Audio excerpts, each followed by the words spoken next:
একদিন গল্প করছিলাম।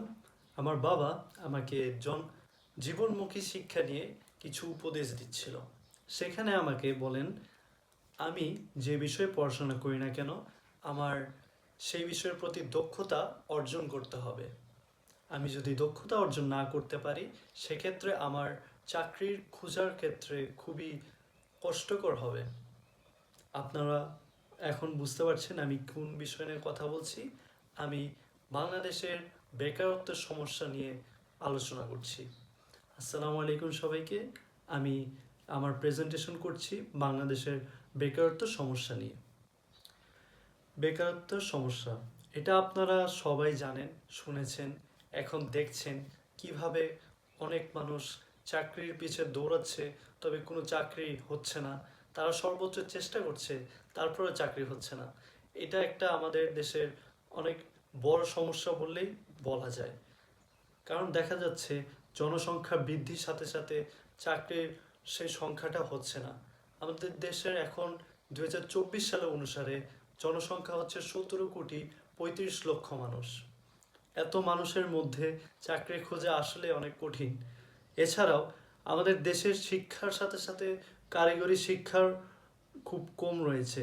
কারণ আমাদের দেশের 77.1% মানুষ শিক্ষিত। তা তারপরেও আমাদের দেশে বেকারত্বের হার অনেক বেশি।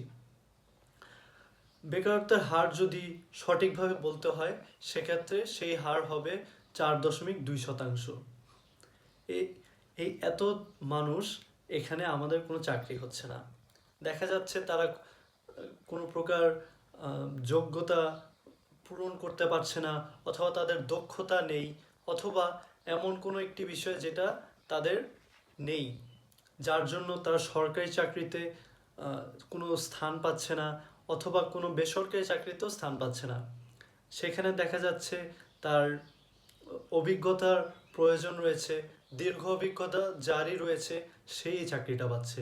এছাড়া অন্য মানুষ যারা চেষ্টা করছে তারা পাচ্ছে না। এরকম করে যদি আমরা খেয়াল করে দেখি, আমাদের দেশের প্রায় 87% বেকার মানুষই হচ্ছে শিক্ষিত। তাই বোঝা যাচ্ছে যে শিক্ষিত হলেই চাকরি পাওয়া সম্ভব নয়।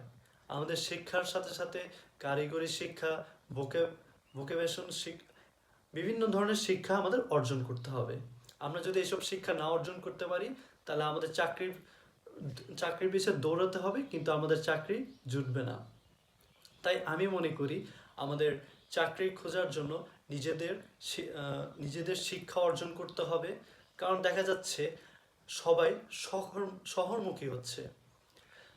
গ্রামের গ্রামে যত যারা শিক্ষিত রয়েছে, তারা সব শহরমুখী হচ্ছে, এবং যারা ওখানে শিক্ষা অর্জন করতে পারেনি তারা সবাই গ্রামে রয়েছে। তাই দেখা যাচ্ছে গ্রামে বেকারত্ব হার আরও অনেক বেশি। এই ক্ষেত্রে গ্রামে কোনো প্রকার চাকরির স্থান নেই, সেখানে চাকরির কোনো সুযোগ নেই। সকলেই শহরমুখী হচ্ছে, বিধায় শহরেও চাপ পড়ছে এবং গ্রামেও চাপ পড়ছে।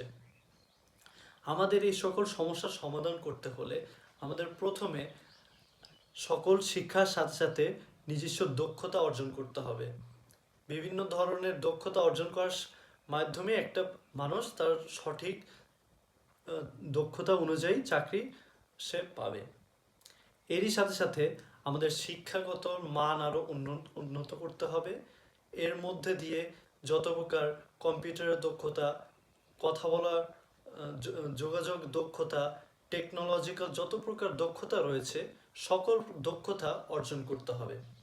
এই অর্জন করার মাধ্যমেই তারা ভালো ধরনের চাকরি অর্জন করতে পারবে। এছাড়াও আমাদের উদ্যোক্তাদের বিনিয়োগ করার সুযোগ করে দিতে হবে, তাদের যাতে কোনো প্রকার কষ্ট না হয় এবং তাদের প্রতি কোনো অতিরিক্ত চাপ দেওয়া না হয়। বিনিয়োগকারী তাদের প্রতি যাতে অতিরিক্ত চাপ না দেওয়া হয়, সেক্ষেত্রে নজর রাখতে হবে, যাতে তারা খুব সহজেই বিভিন্ন কর্মসংস্থান তৈরি করতে পারে, এবং সকল মানুষ যারা চাকরি পায়নি তাদের আস্তে আস্তে এই চাপটা কমানো। আমরা আশা করতে পারি, যদি আমরা জনসম্পদকে জনসংখ্যাকে যদি আমরা জনসম্পদে তৈরি করতে পারি এবং সকলে যদি দক্ষ জনগণ হয়ে উঠতে পারি, আমাদের দেশের একটি বড় সংখ্যক মানুষই জনশক্তিতে রূপান্তরিত হবে। আমরা জানি যে বাংলাদেশের জনসংখ্যার মধ্যে জনশক্তি হচ্ছে 23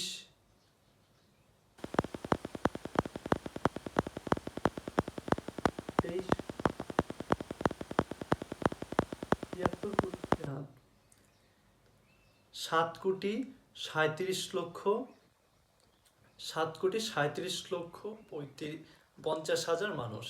এর মধ্যে অতি দক্ষ মানুষ হচ্ছে 8 লাখ মানুষ। এক্ষেত্রে বোঝাই যাচ্ছে দক্ষ মানুষের আমাদের দেশে অভাব রয়েছে। তাই আমরা যদি সকলেই মিলে দক্ষতা অর্জন করতে পারি, এর মধ্য দিয়েই আমরা আমাদের বেকারত্ব সমস্যা সমাধান করতে পারি। আমরা যদি সকলে একসাথে এরকম চেষ্টা করি, তাহলে আমরা উন্নতির দিকে অগ্রসর হতে পারবো। উন্নতির দিকে যদি আমরা অগ্রসর হতে পারি, আমরা বিভিন্ন ধরনের চাকরির সুযোগ উদ্বোধন করতে পারবো। এই উদ্বোধন নিয়ে স্টিভ জবস একজন খুবই জ্ঞানী, গণ্য এবং প্রযুক্তিগত উন্নয়নশীল একজন মানুষ,